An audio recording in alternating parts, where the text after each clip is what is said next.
একটু দেরিতে হলেও চলে এলাম বন্ধুরা বিয়ের ব্লগ ভিডিওটা নিয়ে। আসলে সময় স্বল্পতার কারণে আপনাদের সাথে এই বিয়ের আনন্দঘন মুহূর্তের যে ভিডিওটা সেটা শেয়ার করতে একটু দেরি হয়ে গেল। অবশ্যই ক্ষমা সুন্দর দৃষ্টিতে দেখবেন আপনারা সবাই। আসসালামু আলাইকুম, কেমন আছেন?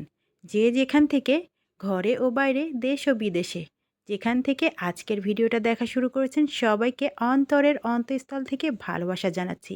সবার জন্য রইল শুভকামনা। তো এই যে গায়ে হলুদের ভিডিওটা তো আপনাদের সাথে শেয়ার করেছি, আর তারপর দিন শুক্রবার পৌরসভাতে বিয়ের অনুষ্ঠান ছিল। তো মোটামুটি এটা রিসেপশন আর কি, দুই পক্ষ মিলিয়ে অনুষ্ঠানটা করেছে এখানে। তো এখানে এই যে দেখেন বর কনে কী সুন্দর করে সেজেছে। আমরা যে সরাসরি একটু বর কনেকে দেখেই খাওয়া নিয়ে বসে পড়লাম। যেহেতু আমরা গিয়েছি 3টার দিকে, খাওয়াটা তো আগে খেয়ে নিতে হবে, দুপুরের টাইমটা ওভার হয়ে যাচ্ছে, এজন্য আগে আমরা খাওয়াটা সেরে নিলাম। খাওয়াটা সেরে নিয়ে তারপর চারদিকে একটু ঘোরাঘুরি করেছি, আরও ঘন্টা দুয়েক ওখানে ছিলাম। আমি, আমার যা, আমার ছেলে, আমরা সবাই মিলে এক টেবিলে বসেছি। আমরা বসার পরপরই আমার ননদ, নন্দাই সবাই পরপর এসেছে, ওরাও বসেছে, ওরাও সব খাওয়া দাওয়া সেরে নিয়েছে। তারপরে আমরা সবাই মিলে বউয়ের কাছে গিয়ে ওখানে একটু ফটো তোলাতুলি, ছবি তোলাতুলি এগুলো করলাম। তো আসলে বিয়েটা আনন্দের একটা মুহূর্ত। সবাই মিলে একসাথে দেখা সাক্ষাৎ হয়, আত্মীয়-স্বজনের সাথে কুশল আদি বিনিময় হয়। অনেকের সাথে অনেক দিন দেখা না হলেও কিন্তু এই সকল অনুষ্ঠানে সবার সাথে দেখা সাক্ষাৎ হয়। তো এরকম একটা মুহূর্ত আসলেই আনন্দের হয়, কি তাই নয় কি? তো কে যে যেখান থেকে ভিডিওটা দেখছেন অবশ্যই কমেন্টের মাধ্যমে ভালোবাসা রেখে যাবেন। আশা করছি পুরো ভিডিওটা খুব এনজয় করবেন। খুব একটা বড় ভিডিও না, ছোটোখাটো একটা ভিডিও। তো পুরো ভিডিওটা আশা করি সাথেই থাকবেন। তো এখানে পৌরসভার নিচতলাতে খাবারের আয়োজন করেছে, আর দোতলাতে বর-কনের যে প্যান্ডেল ওইটা করেছে। এখানে সবাই এসে সুন্দর ছবি তোলার জায়গা তৈরি করেছে, সেখানে সুন্দর সুন্দর সব ফটোশ্যুট করছে। আর বর-কনের তো ভিডিও তো আছেই, ফটোশ্যুট তো আছেই, সেটা তো বলার অপেক্ষাই রাখে না। একের পর এক ভিডিও চলছে, ফটোশ্যুট চলছে, তার মধ্যে আমরাও একটু ভিডিও করে নিলাম। আমার ননদ, নন্দাই, যা, আমরা সবাই মিলে বাচ্চা-কাচ্চারা মিলে এখান থেকে সবাই গিয়েছিলাম। সবাই খুব আনন্দ করেছি। ছেলের বাবাও গিয়েছিল কিন্তু একটু লাস্টে আমাদের পরে গিয়েছিল, ওটা আর তোলা হয় নাই।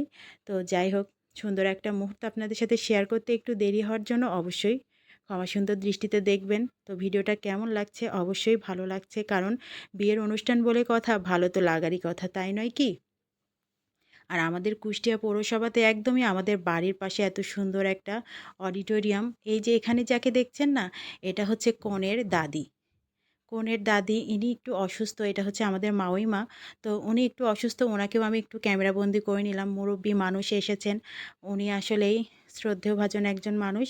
তো ওনাকে একটু আমি স্মৃতি হিসেবে রেখে দিলাম, কারণ এইসব মানুষ তো কখন কি হয়ে যায় বলা যায় না। অবশ্য জন্ম মৃত্যু বিয়ে সব কিছুই আল্লাহ পাকের হাতে, কার কখন মৃত্যু হবে কেউ বলতে পারে না। তারপর উনি একটু অসুস্থ, তো এই জন্য ওনাকে আরও বেশি করে একটু ক্যামেরাবন্দি করে নিলাম, যেন আমাদের স্মৃতিতে থেকে যায়। এই যে আমার ছেলেরা প্লাস আমার ননদের ছেলেরা সবাই খুব সুন্দর এখানে আনন্দঘন মুহূর্ত কাটাচ্ছে। সবাই একটু ছবি তোলাতুলি, বেশ খুব সুন্দর একটা মুহূর্ত চলছে। একের পর এক সবাই গল্প গুজব, সেই সুন্দর আড্ডা চলছে একের পর এক।